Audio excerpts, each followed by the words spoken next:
In this video, I'm going to show you how to set up Elevenlabs in n8n. So open up n8n, log into your account. And once I've logged into your account here, so we're going to click on this create workflow option here on your top right, click on it. And this will take you to a new workspace here. So now click on add first step here, click on it. And in the search bar here, you're going to search for Elevenlabs.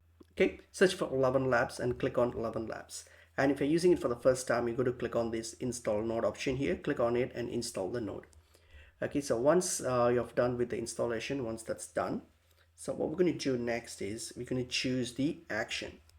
So here, once installed, go and select the action. What do you want to do with it? So for example, like let's say I want to like convert text to speech. Like you can just choose anything that you want to do. So I'm going to just put convert text to speech, something like that. And then here we got to set up these parameters. So click on this credential and then click create new credentials. And then what we're going to do, you're going to get the Elevenlabs API key from your Elevenlabs site and then plug it in here and hit on save to connect it. And then once you have the credential successfully connected here, created here, and then here the resource, you can leave it as speech, and the operation what we're going to do is from text to speech.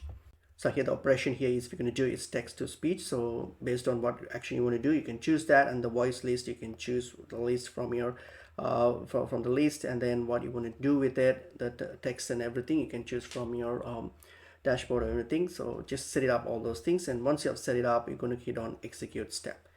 After you click that, you can go click on back to converse, and you can see that it like Elevenlabs has now been set up. You can try and trial the connection by clicking on this execute workflow to check it, and that's basically pretty much it is.